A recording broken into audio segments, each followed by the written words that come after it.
The focus is on mental health. Oh, yeah. And we're talking, to start with kind of in general of how we feel our community and area is doing with mental health and their approach and the state of mental health in the community. Mm-hmm. And then as we go along, just, if you're feeling open to talk about your own stuff and things you've been through and some of the tools and techniques you use for yourself to help kind of manage your stuff. I've been pretty blessed to have a pretty easy go of it, but I can talk about how I've managed to stay productive and stay healthy. I got in a bit of a rut the first month or so. You go to having no vocation, nothing to get up for, and especially when there's so much happening and so much to be done. Mm-hmm. I've had other periods where after I finished my internship at the Sun, it feels so different once you've actually worked with under the auspices of a newspaper to go out and try to do journalism without that.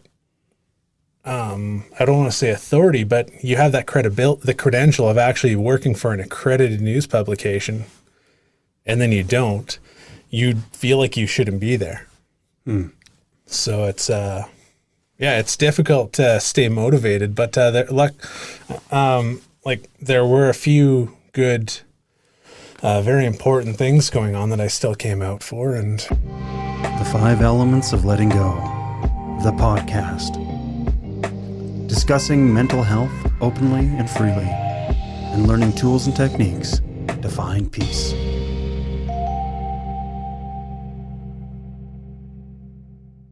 So hello everyone, welcome to the 5 Elements Letting Go. I'm Dr. Jared McCollum, and my guest today is Brent Calver. He's an award-winning photojournalist, and he's done work in the National Post, the Calgary Herald, Calgary Sun, and even our local paper here, the Okotoks Western Wheel. He's a traveler. He is also, he does a local search and rescue for our area. And most importantly, he's a schnitzel aficionado. You've read my Instagram profile. Yeah. What is that all about? I don't know. I made schnitzel the night I rewrote it. Who doesn't like schnitzel? I hope there's vegan schnitzel. Everyone should be able to enjoy schnitzel. There should be a schnitzel for everyone. There we go. That just gives you an idea on Brent's personality right there. Yeah. That's crazy that you might have spotted those, the Herald and the National Post and those.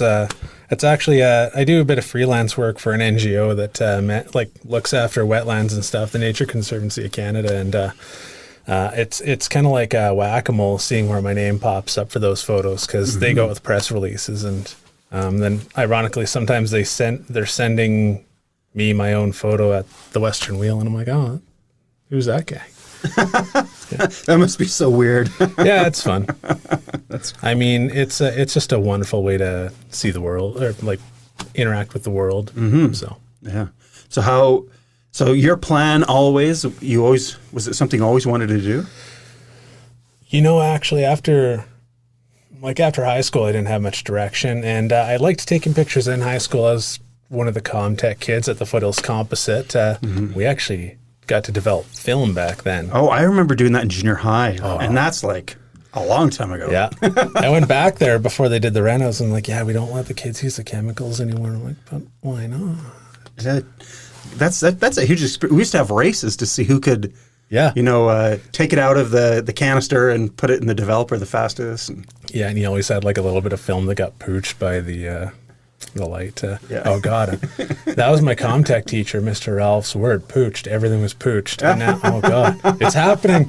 You've become a teacher. But they've got a great teacher over there right now, Ben Stevens, a guy who has done phenomenal things with that program. Can't say enough good things about that school these days. Oh, that's good. So after that, I just worked for 10 years, drove a forklift, and I took pictures in the evenings after I got off work, and me and my buddy would maybe run around Calgary and find cool places, just take walks. And I wanted to find a way that I was taking photos of new things every day, and I didn't want to be taking just the same picture every day, and I wanted to tell stories, and of course photojournalism is what that is. So I took the leap and I enrolled in that, and it happened. Mm-hmm. And it's a lucky thing for that to happen. And I've counted my blessings. Yeah. Well, you take some gorgeous pictures. Well, thanks. Yeah. I'm going to put a link in here for his website, but you should definitely check out his pictures. They're great. Yeah, I actually just got to updating on things. So, yeah. Some of my favorites are the Rocky Horror Picture Show. Oh, yes. I'm going to put that. That's going to be the first photo. Yeah. Beauty. Yeah, nothing like me in drag, right? Yeah. Well, that's cool, man. Whatever does. Like, whatever. Yeah, but and that's the thing. You get to photograph some of the craziest, most outlandish things.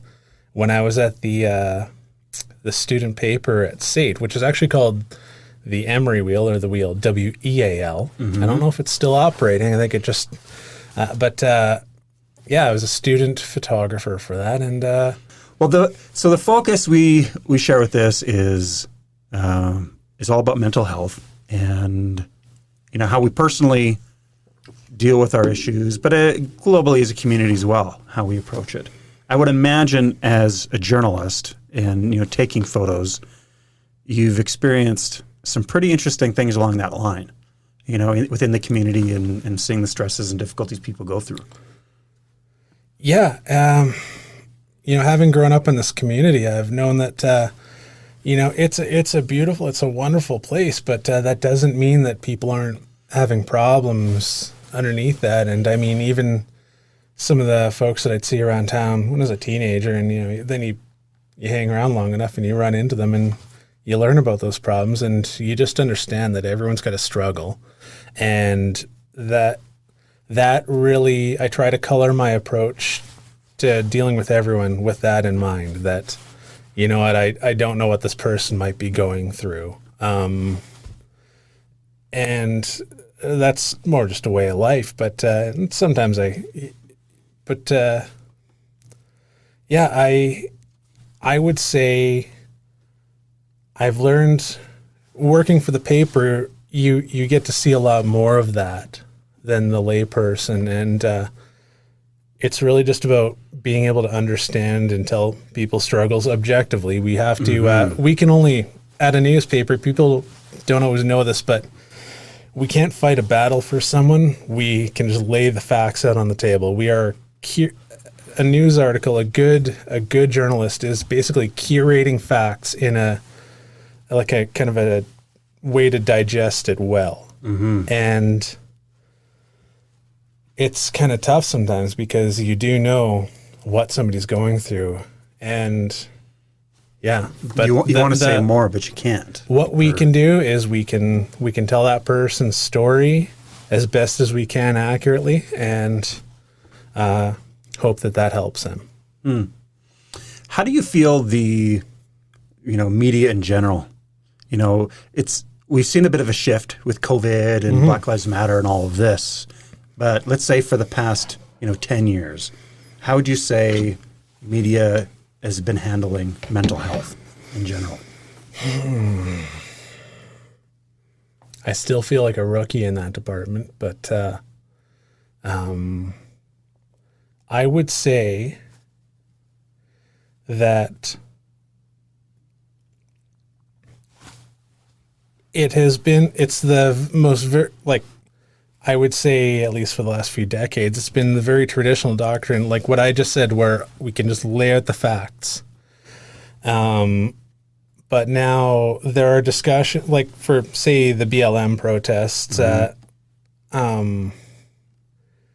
there are journalists getting attacked as well. And there are discussions in, say, like a brief that went out with the the News Photographers Association, or National Press Photographers Association, sorry, about both, do we continue trying to get names of people that are wearing masks? Do we try to identify? And it's honestly, that's way above my head. But I do think that with COVID, it's important for us to be trying to find positive stories as well as, but we can't avoid telling the negative parts as well. We have to just tell it all. Mm-hmm. And that can sometimes be distressing because I think everyone gets fatigued with the news cycle, and it's not anything we're trying to do to drive this. It's just we have to tell it all. And yeah, there's a lot of negative stuff, but we were when this was starting out, we were actively trying to find positive stories because we want to tell it all, and that's all there is to it. Mm-hmm. We don't really get choosy in that sense. If it's a credible story and it's worth telling, we want to tell it. That's good. Yeah. Sorry, I got a little rambly there. That's totally fine. Yeah. It's personally, when I look at the media for the last while, pre all of this just shake up because things are changing very quickly. It seemed for a long time in media was something that just wasn't talked about very much. Mm-hmm. And then, some corporations got in on mental health once a year, right? Bell and other companies. Mm-hmm.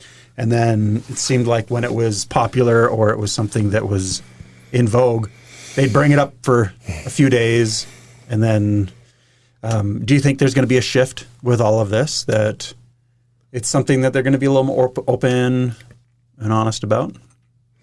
I would think that there's going to be a lot of workplace shakeups in general. I mean, we're looking at, I think I was reading something the other day, the hidden $1 trillion office industry. Like, offices I think there's still going to need to be a thing for certain scenarios. And I don't know about that, but I think another new normal that they should look at is how companies look at their employees' health and mental health. Mm-hmm. And it's there. I mean, I don't have it in front of me, but I've read pieces that analyze studies looking at it, like a happy worker is a productive worker. Yeah.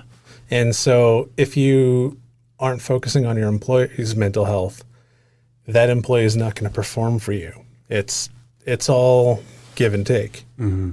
And it's the same if the employee is like physically unable to do their work. Of course, they're going to be less effective, but mental health has to be looked at the same way. It's like it can't be stigmatized, and it has to just be taken care of and looked at as something that, well, let's help you get better. Yeah, and I've been blessed. I haven't had to deal with that, but yeah, it's actually a thing in photojournalism. Is I think my instructors actually said that, like, you're at like crash scenes, murder scenes, and the police get counseling, the paramedics get counseling, and I got to say, I know a lot of them are still suffering. The victims have counseling available to them. The journalists do not have counseling available to them, and it's not really our choice to go or not. Yeah.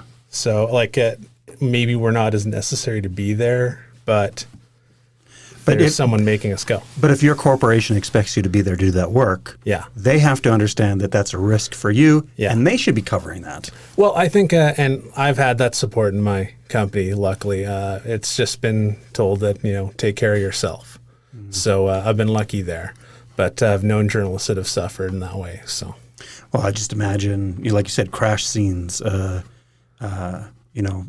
crime scenes. You've got the war photographers, and remember, prior, like the first war where, photojournalists were actually getting in there and getting photos was the Vietnam War. And it's because of photojournalists that we got the truth of what was happening there, how harmful it was to the not only the soldiers but the communities that they're basically carpet bombing and all of that.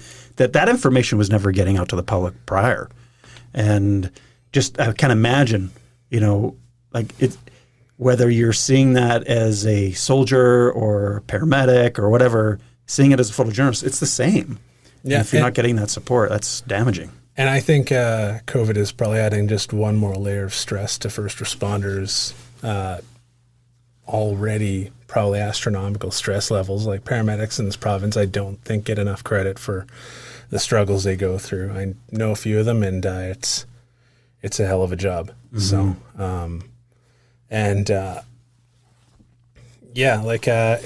it's just something where it should just be okay for them to say they're having trouble. And I'm not sure in any industry anywhere we're really there yet. Mm-hmm. Yeah. So, yeah, we were last episode. I was talking to Michelle Traxel about we're getting very aware of like systematic racism, but there's like this systematic approach to how corporations and capitalism works that create a lot of mental health issues for our communities. Whether it's not paying people full-time wage with benefits, like everyone's a freelancer or part-time, so they're not getting the full benefits and supports. They're not getting proper time off when they're either, sick or, having mental health stuff. And that whole system, that's putting everyone in a position where they just can't know that they're going to have a job that provides them with enough money to care for them, financially and healthcare-wise, and they're in the gig economy. They're adding all these other things, constantly working.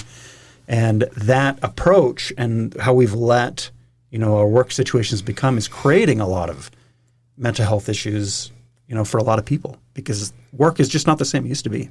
Well, and I don't think anyone who's ever pushed bootstrap mentality has ever actually had to pull themselves up by their bootstraps. Exactly. Yeah, and that's the thing is if you when minimum wage was created, it was created with the idea that you should be able to pay for like a roof over your head and like the nuclear family, the two kids and the dog. Yeah. With that same thing. And it's interesting that we've gotten to a point where people think it's unreasonable for people to ask to be paid a living wage. And especially when we've found out, and it's been declared, that the people making our food and selling us our Kirkland toilet paper, they're essential. Mm-hmm. They need to be out there. Yeah. And actually, Costco's a bad example because they do pay their workers a living wage, and they actually go to bat each year at their shareholders meeting, and they tell their shareholders, tell them, why can't you be more like a Walmart? Cut your pay, cut your benefits, and they say no. Mm-hmm. It's kind of interesting, and I think it's just kind of outlandish that we have to actually argue that people should be able to not live in existential dread. Mm-hmm. Yeah. Well, and then even some of those workers, they're determined that, they're essential. We should give them a couple extra bucks an hour for hazard pay, all this stuff. And then 2 months later, they take that $2 back. And I think the Competition Bureau was looking at that because it turns out that the three of the major companies were in contact with each other. Like, hey, are we cutting this?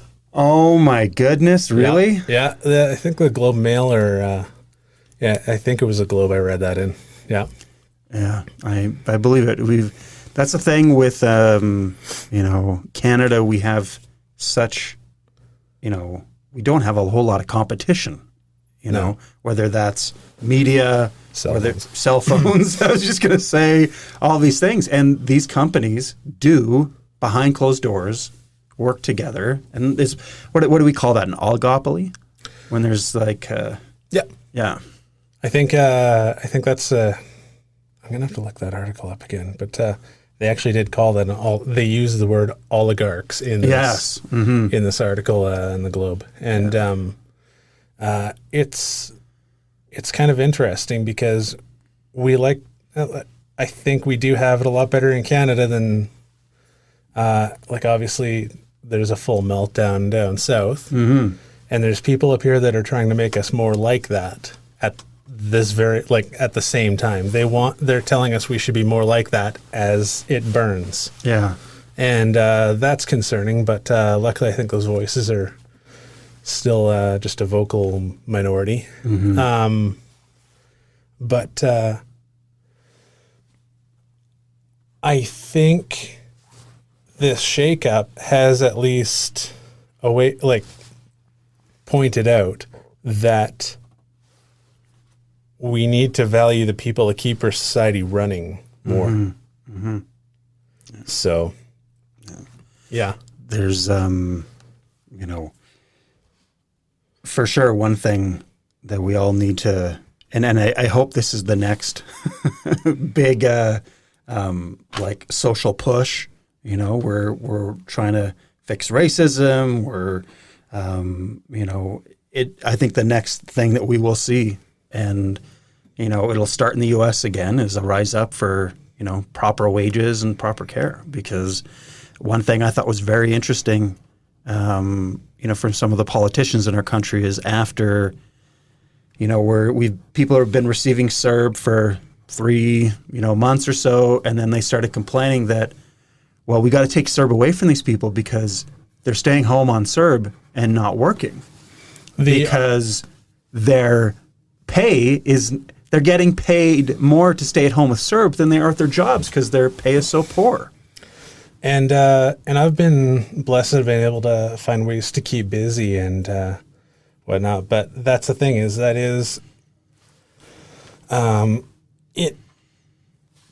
the idea that we should be taking away that threshold. So, yeah, the idea that people should be going back to work is saying that certain people belong in precarious positions is what that's saying. Yeah. And that you should accept your precarious position and your existential dread. Mm-hmm. Yeah.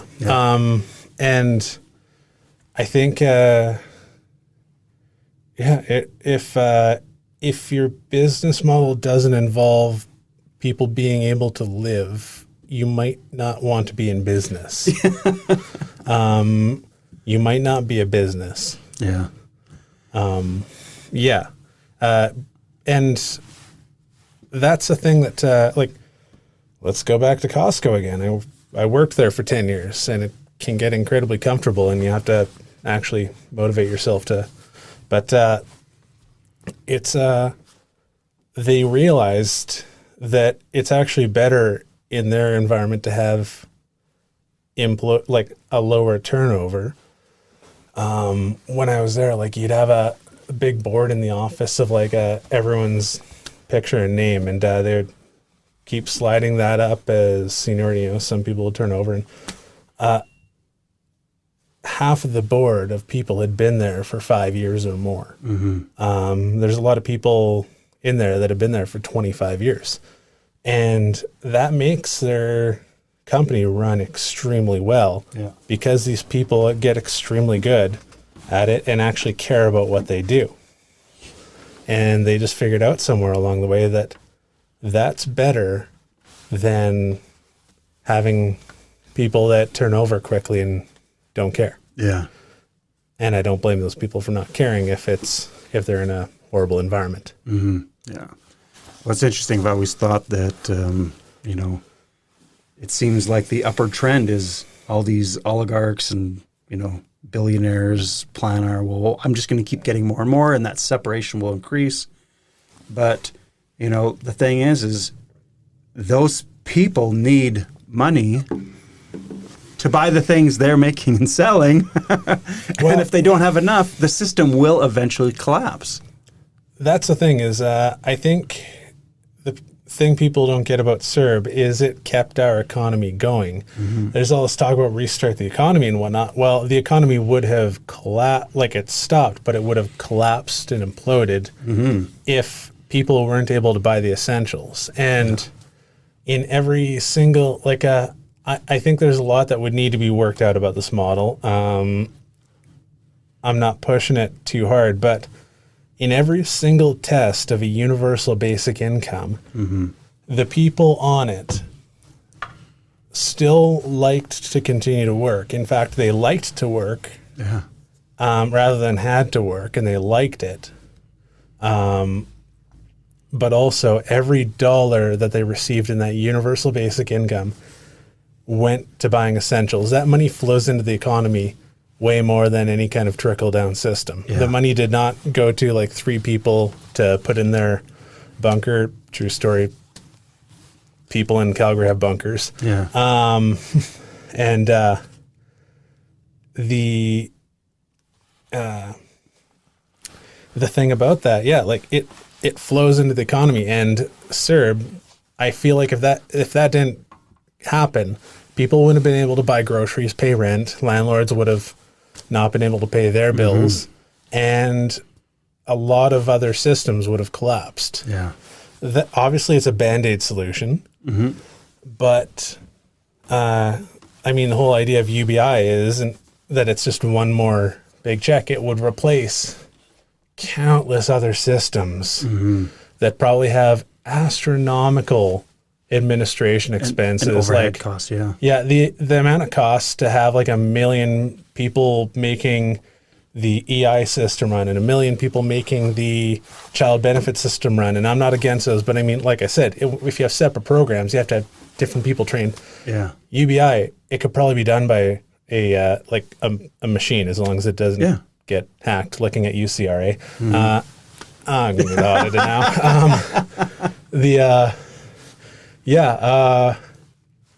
But that's the thing is, as soon as, if it's just one thing, like somebody did the math, it wouldn't cost us any more than what we're already spending now. It would just be simpler.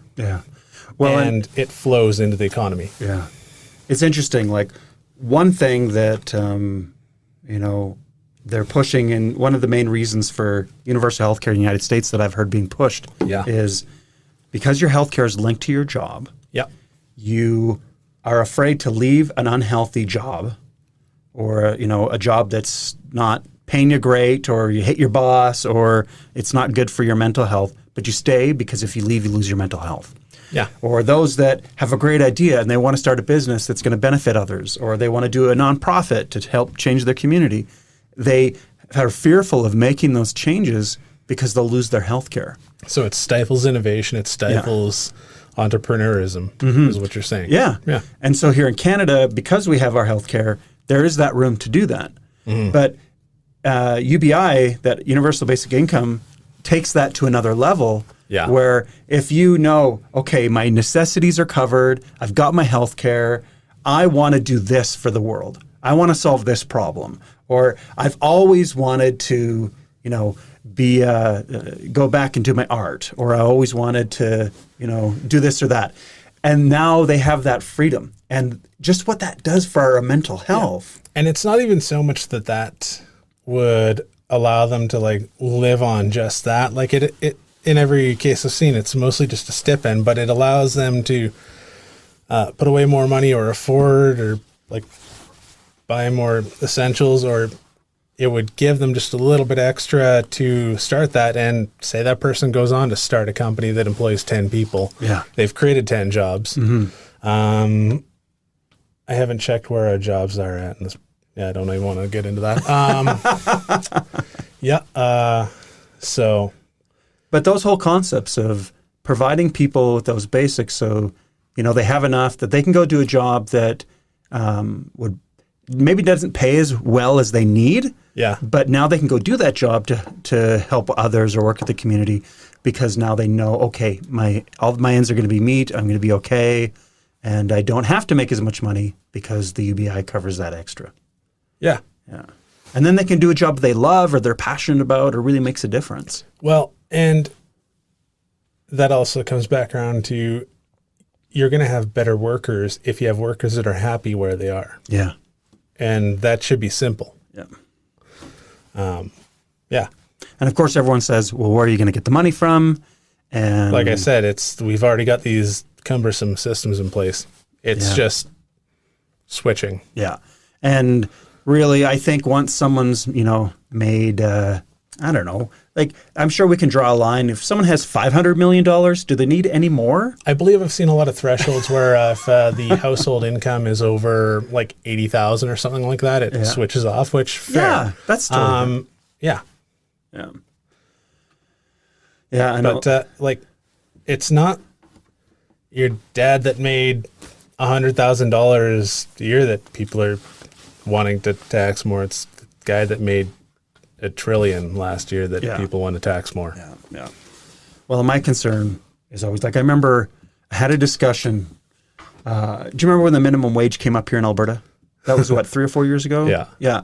And I remember I was a member of the Chamber of Commerce, and the National Chamber of Commerce sent out a survey to all the members, and it was kind of asking their opinion on this minimum wage increase in Alberta.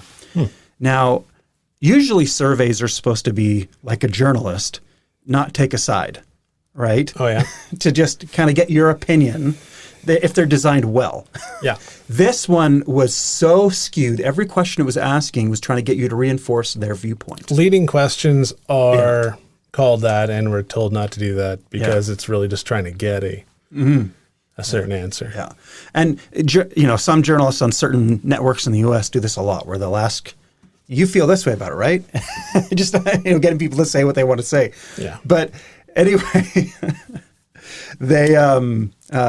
I'm reading through this survey, and it was ridiculous how much it wasn't necessarily trying to get their opinion. It was trying to get their opinion to agree with their point of view that, minimum wage increase was a bad idea. And so I sent an email back to the chamber, and I said, I kind of disagree with this. This is ridiculous that they're sending this out because it's not, it's skewing people's point of view. It's not saying the other side. It's not educating people about the real issue. It's trying to get people to get a hate on this and make it all about how it's going to affect small business. Now, so I mentioned this, and one of the members of the chamber is like, okay, I don't really understand where you're coming from, but I'd love to talk to you about it, which really surprising. Okay, it was Andrew Gustafson. Good people. Yeah, great guy. Awesome guy. So we sat down for, tea and coffee, and we were chatting about it. And, what's interesting is when you sit in that bubble of, chamber and conservatives and this point of view, the narrative they were pushing is minimum wage earners are just kids. And why do these kids need a raise? Why are they getting more money? And, it's a straw man argument. Yeah. And I had to help him, understand that majority of the people that are on minimum wage are single mothers or immigrants, or people traveling from other countries working at, Cargill or other places where they're not making much at all. And I'm like, these people, that extra money changes their lives. It's not just kids. These are adults, people who are the working poor, where they have 10 or 12 people in a home in an apartment trying to get by. And, it was interesting because, again, he's an open-minded guy, and he's like, I didn't know that. I didn't know those numbers. And, it was nice to see that shift in his thinking. But it's interesting how, we want to, those are in power want to maintain power, and they skew the narrative and the stories to reinforce that control and power. But that just continues to, I just can't imagine, because, yes, I've worked at minimum wage jobs in the past, even as an adult with kids, but to be stuck in that position, because I hear these narratives where, well, they just got to work harder. And I'm like, the person that just said that, they work way harder than you. They're working 2 jobs at minimum wage. What are you doing? It just drives me a little crazy when we get in that position where we don't think about how this is affecting everyone as a whole. Anyway, do you hear stuff like that going on? Or I haven't heard it in the same room, but you see a lot of that narrative, and I think it's just that I don't know how to tell you that you should care about other people. Yeah. Yeah. One other thing I wanted to ask you about, and this is something that's become very prevalent in the media and how it's being approached, because it was something that the media would never pick up on before and discuss. And now they're going back and they're finding all these old stories and sharing it. And one is like the mental health checks done by RCMP and police officers. We've had horror stories here in Canada. One that just recently was in Utah that really kind of shook me. Like, I have 2 sons with autism, and there was a story of a mother and her son in Utah, and autistic kids can, if they get overstimmed and things get difficult, they can get a little aggressive. And so her son was having a moment, and he's like 12, so he's bigger than her already, and was having a hard time handling him. And unfortunately, she made the mistake of calling the police for mental health support or whatever. They send the police. Police show up. He sees the police. He panics and starts to run, and he gets 6 bullets in the back. Where was this? This is in Utah. Oh, No gun, no weapon. Mental health check. They know he has. They should know he has autism because she said it to the 911 call, and all of these things where we're having people who are not trained in mental health going, and again, it's like hammer and nail. When someone doesn't do what they want, the only thing they know how to respond with is violence. And we're getting these countless stories of people who aren't approaching it. Why do you think this sudden shift that the media all of a sudden is making these covers? Is it? I think it's just, again, there is less stigma now than maybe 10 years ago around talking about mental health. I got to say, I haven't encountered a lot of it personally. Like, I haven't seen a lot of cases in my work. I have followed calls on the scanner back when it was open to listen to, and you'd have a large police response go to a house, but then it just it has been cases where they've de-escalated. So I mean, like I said, it's only what I've seen. I know that's not everyone's experience, and that's unfortunate. And I think it's simply that it's like anything. If I'm working a job and I have people dumping all these other jobs on me that I am not trained for, it's tough. And it's not something that should be expected. It's not something that should be expected to work. And so there should, it should be that rather than having one person who's expected to be the Swiss Army knife of everything, every kind of crisis, there should be a multifaceted response. And I'm not saying we don't need police officers to keep the peace, and Lord knows they deal with a lot of crap, but I think that we are seeing that where at least I know someone who was kind of a kind of a crisis response social worker role in the UK, and she was part of a 2-person team with a police officer, and they would go and deal with social issues like that. So it's not unheard of in the law enforcement world. It's maybe a little different in the States, but again, a lot is. But there are countries that are successfully doing that, where they have a great, and it's a partnership. It's not one side feeling put upon by the other to have to help out or deal with this, and you're not lumping all this onto one person. Yeah. And so, like I said, I haven't seen a ton of this in Okotoks, but yeah. Well, really, it's like you said, it's unfair what we're asking police officers to do. When they don't have that training, they don't have that experience. You know, when we call 911, you know, instead of just having fire, ambulance, and police, there should be 2 or 3 more options. You know? And can that be a multiple choice? Like, can there be check boxes rather than? And that's the thing is, because what that is actually that's a system now where you're getting your own phone company when you call 911.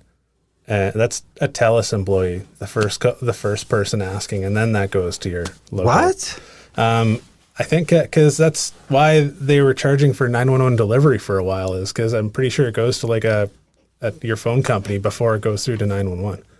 Oh, I had no idea. I thought it was just to cover the costs. Oh, maybe. But it's You know, I have a couple patients, 2 or 3 patients actually, that do 911 calls. Yeah. And what's interesting with what they do is they have to get certified in different calls.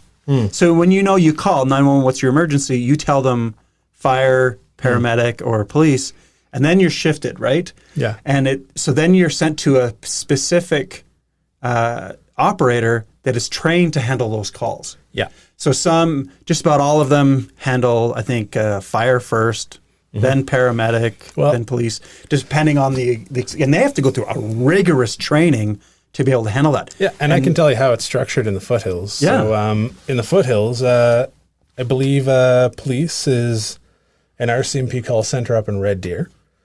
And it's the same, it's the same voices I hear, whether they're calling emergency or non-emergency, but your call's prioritized differently. The fire is actually done out of, there's a call center at the Emergency Services building here in Okotoks, and I believe there's one over in the Black Diamond Hospital. Yeah. And they used to also handle ambulance dispatch, but the Western Wheels covered that very well, dealing with the Foothills County Reeve Susan Ole, where the ambulance dispatch used to be out of that too when it was Foothills Ambulances. But when Alberta Health Services took it all over, it got centralized to, I believe it's like Calgary, Edmonton. I'm not even sure where. And the issue there is we have our rural fire address system, and you can read the articles, and this is all well documented. Susan Ole had had dispatch logs where, and this isn't the fault of the guys on the ground. This isn't their fault. But ambulances were taking longer to get to, cardiac arrests and stuff. But so it's a little different in every province, and I think in Manitoba you have to have experience as a medical responder on the ground to even become a dispatcher. So it's kind of an interesting thing, and those people too, that's a whole other battle. Yeah. Oh, I know, even talking to some of them, just the trauma that they experience just over the phone. They don't see it, but still having to listen and trying to comfort these people, it's traumatic on its own. I would feel like that would be stressful to be put in that position where you can't just run out the door and help. Yeah. So and most of the time, as soon as they're there, the call ends and they never know what happened most of the time, unless they follow up, on their own. It's not like they're there to see that they're okay, that they got to the hospital, they made it or whatever. Yeah. Gee. There's a mental health discussion right there alone. Oh. But again, I would imagine they probably get pretty good training on dealing with that and good counseling and support. Yeah. We can hope. Yeah, we can hope. Yeah. And that's the thing is I think I think we just have to realize that it's not, there should be more than these 3 roles. Because we wouldn't expect a paramedic to go put out a fire. Yeah. Firefighters are likely trained to kind of do some paramedic or like EMT things. There is some overlap, but that's for the sake of getting to a cardiac arrest quicker. Yeah. But I think there just needs to be an understanding that, they do need to have a bit more of a full, multifaceted response. And it's not about, it's just about not making someone do something that is, outside of their scope of training. Mm-hmm. Yeah. Now, you mentioned earlier while we're setting up that, you've been laid off from the wheel, hopefully just temporarily. Yeah. But we've all dealt with our own stresses and the uncertainty and everything with COVID. Do you mind sharing kind of what you've been through during this time and the things you've been doing to kind of cope? Yeah, like in the first little while with that, you go through a bit of a rut where like suddenly your purpose is taken away. Like I said, it's as somebody who's worked behind under an accredited publication for so long, it's really hard to justify going out as a citizen journalist and covering this stuff, especially if you're on your own time and your own dime. So I did find ways to be productive and do some freelancing. Hell, I drywalled a basement. So like, I'm not like, that's the thing. I'm not shy about getting my hands dirty and finding things to do for work. And but not everyone's as lucky as I am. I don't live the Alberta financed boat in the driveway lifestyle. Yeah. So I know that a lot of people are probably in more stressful positions than I am. And, but for me, a fellow journalist offered me the advice that, from when she was in a similar position, and that's just create a routine, even if that's brushing your teeth and making coffee. Create a routine and just try to do productive things. And sure, there were a couple days where you don't get much of anything done, but that's really just stave off the doldrum or stave off that rut. I just made myself get out, and I'm blessed to live 5 minutes away from like massive natural areas. Oh, good. And so just being outside, as soon as I could, I got back to my gym, Motion Fitness, and I was really depressed to find out that Big Rock Bouldering had I know, closed their doors. Yeah, they created, it wasn't a service they were offering. They had a community. Yeah. And they were some of the most beautiful, wonderful people running that place. And like 9 out of 10 of the people that climbed there started climbing there. So it was a huge loss for the community. And there's a lot of places like that. So like I said, I'm not doing I'm doing a lot better than I'm sure some people are.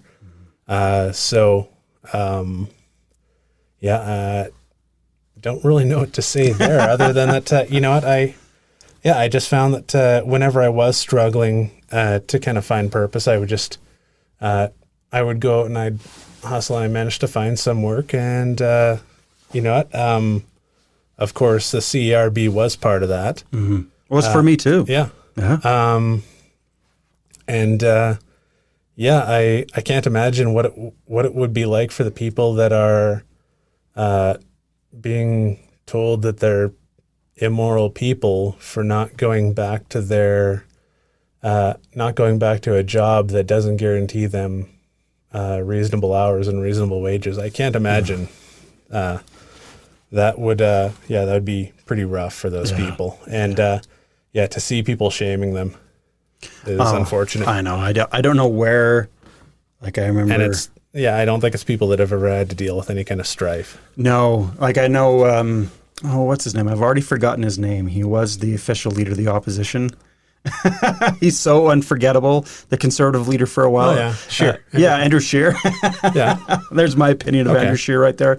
But he was like way on top of that, shaming everyone for not going back to work and everything. And I'm like, here's a fellow that has never worked on his own, right out of university, ran, like he said he was a financial advisor, but he never even got his ticket, never really did anything with it. Wasn't it an insurance broker? Yeah. And he went, before he even finished it and became like a full-fledged, he ran for office and he's been a politician ever since.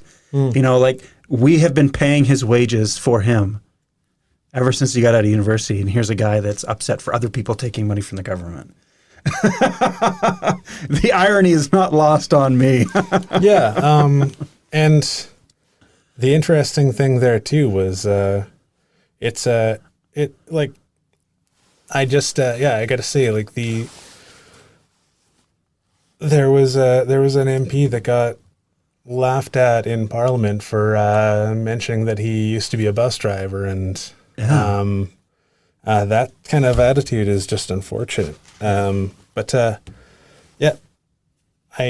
gotta say, it's just I think that a lot of people are struggling, and that's why it just again, I don't know how to tell you that you should care about other people.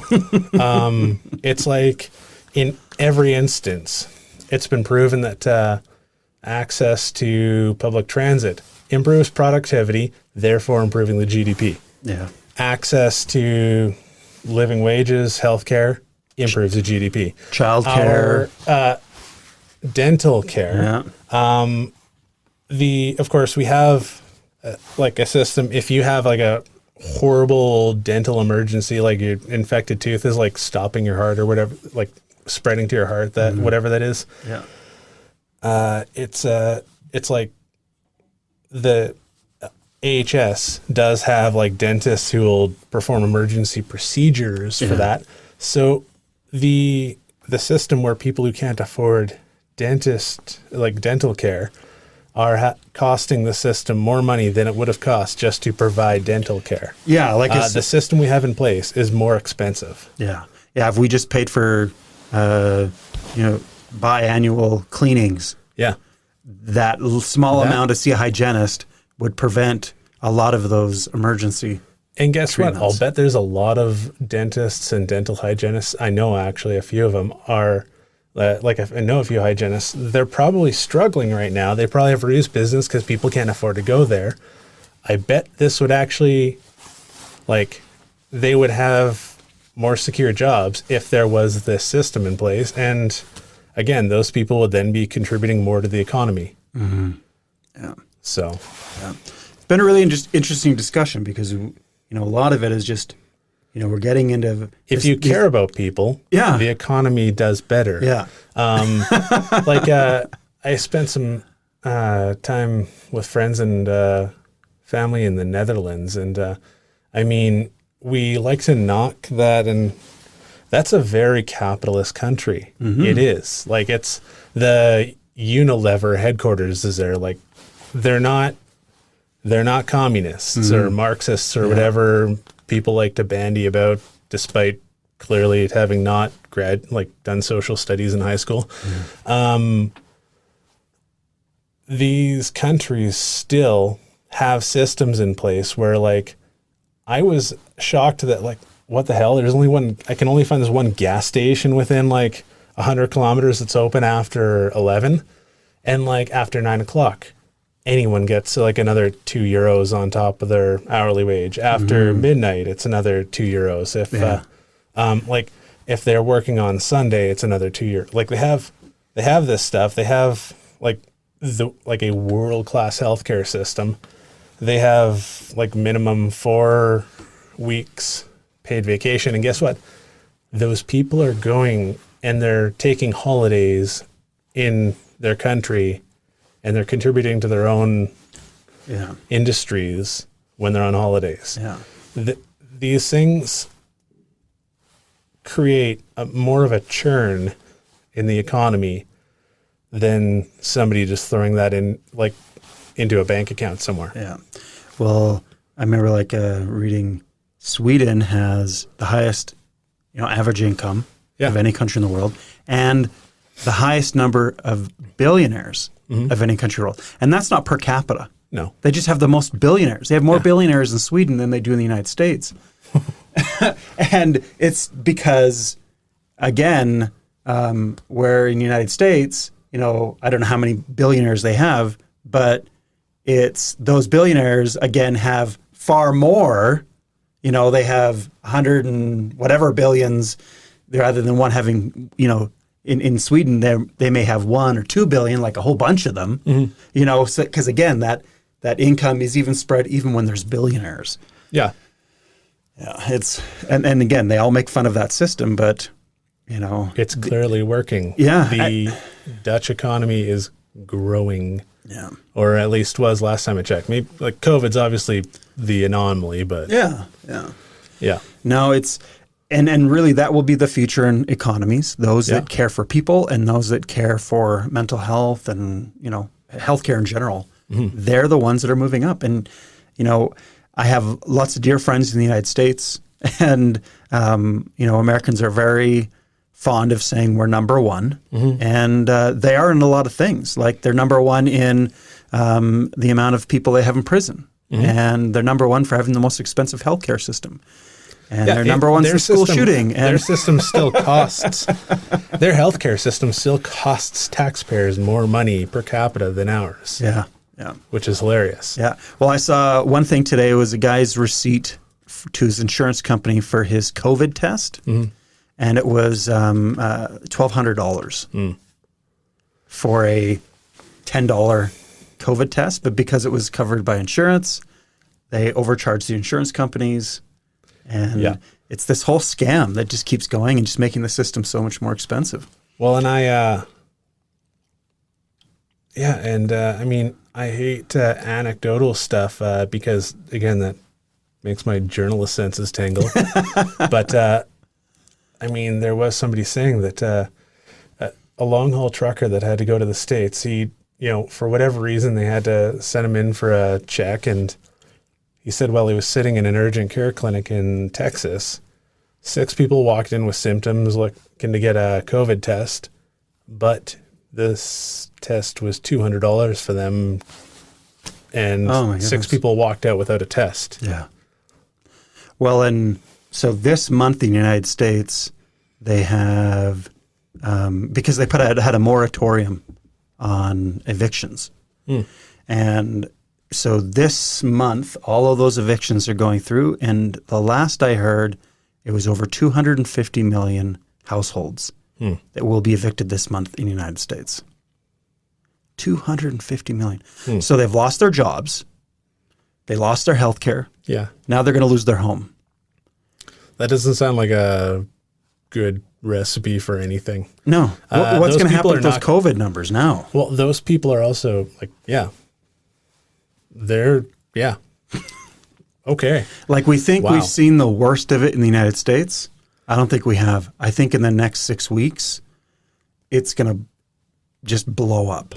Like the numbers today was 400,000 people. They figure by the end of the year will die by COVID. But that's without this, all these homeless Americans. It's because now they'll be crammed in more homes with more people, like couch surfing and so on. They'll be without work, without proper health care, can't afford testing. So even if they are sick, they don't know and they're not going to be able to, it's just frightening. Yeah.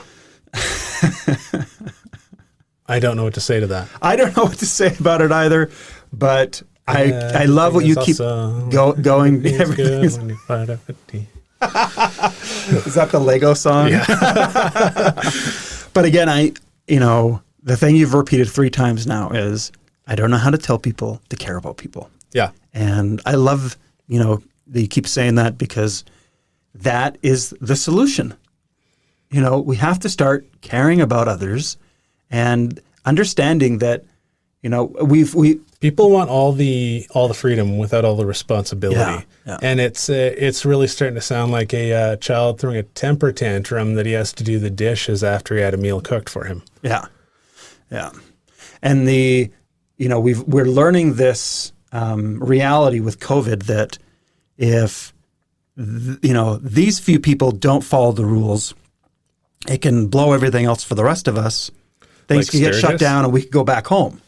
And so maybe we can accept this and understand that not only is it with COVID, but it's with their incomes, need to raise, and mental health needs to be cared of, because when we ignore those that are suffering and those in difficult positions, when things don't go well for them, it affects all of us. Yeah.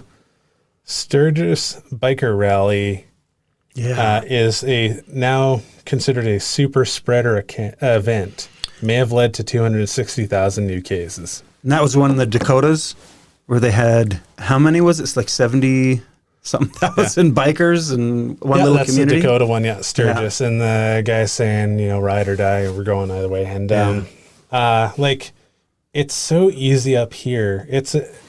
And you know what? I don't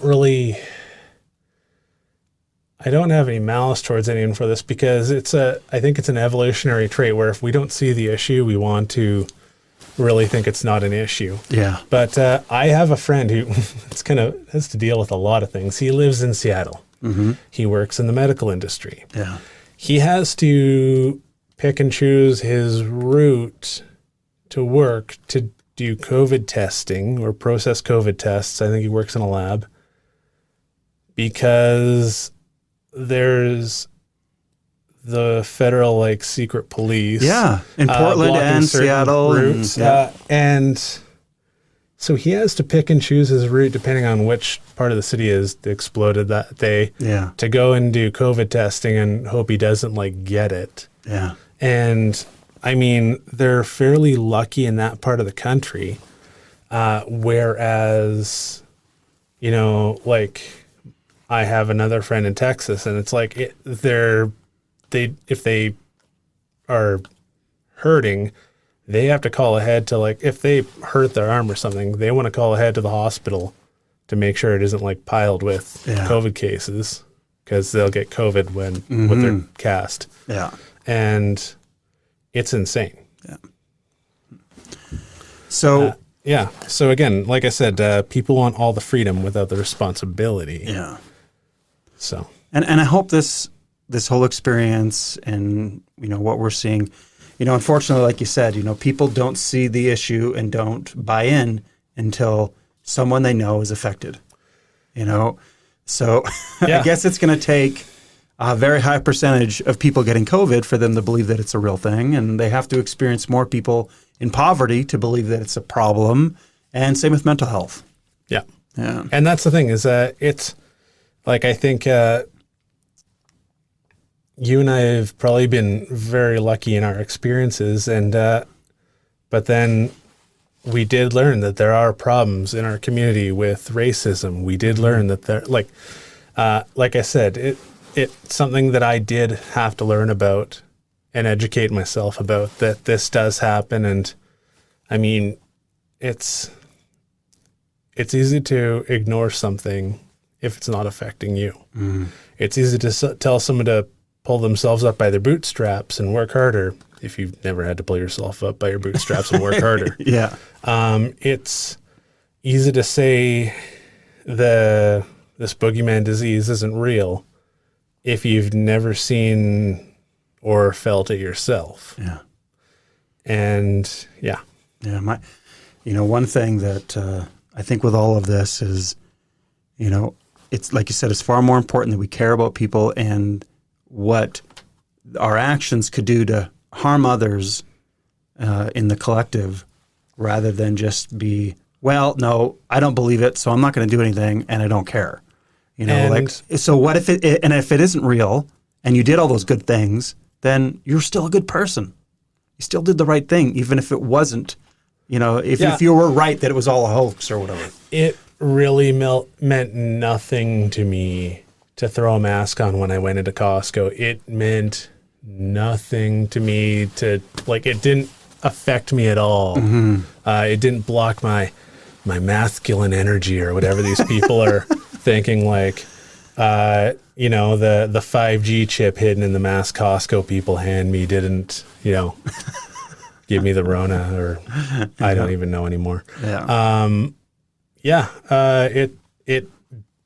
It seems like a non-issue, and there are entire societies, much denser populations than ours, that have had no trouble putting on masks. Like Japan, if you're sick, you're wearing a mask on the subway. They don't even think about it. It's just part They've of their been doing society. that for a long time. And because it's common courtesy. And I think they've got like insanely high life expectancies, and none of them drop dead when they're wearing a mask. And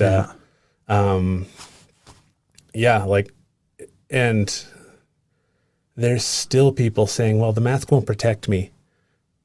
Well, no, that's not the point. And my favorite thing was there's this one, like, I'll send you the link. It's kind of redneck YouTuber guy that sticks an aerosol can that you can see it. It sprays 6 feet, flammable substance. Mounts it in a styrofoam head and sprays it at a blowtorch without the mask on.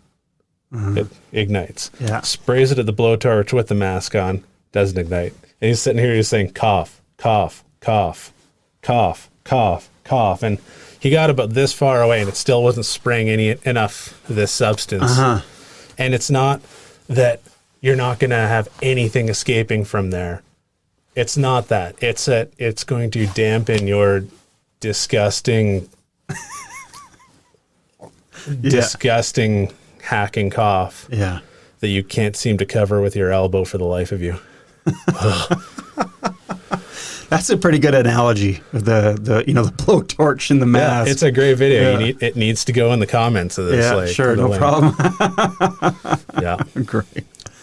Well, thank you for your time. This has been really interesting. You have an interesting point of view, and from all those experiences, within the world of journalism, to see that approach. It's thank you for sharing that out with all of us to get a new, interesting perspective. But the thing I'll take away from this is just, say it. I don't know how to tell you that you should care about other people. Thank you, Brent. This has been awesome. Thank you for everyone for listening. We'll put all Brent's links and everything in the description. You can check out his beautiful photos. There's even some of the recent ones I really like from the Black Lives Matter protests here in town. He took some really beautiful pictures, and thank you for sharing the voices of everyone else through such a beautiful medium like photography. It's just trying to objectively show what's happening. Yeah. Thank you so much, sir. Thank you. All right. So there was my interview with Brent Calver. Very interesting fellow. Got into, a lot of stuff about how journalism perceives mental health. I know with myself, I've only really noticed a change or a shift in the last year or so. Prior to that, it was something that wasn't discussed about much, and it was very stigmatized by media. Things are changing, which is positive, and now we can start to get that conversation going in a healthy way, and that it's not something that is kind of pushed under the rug and ignored. We're actually talking about how we can help people with it and recognize that mental health has many aspects regarding to our overall health and the balance of our communities. Brent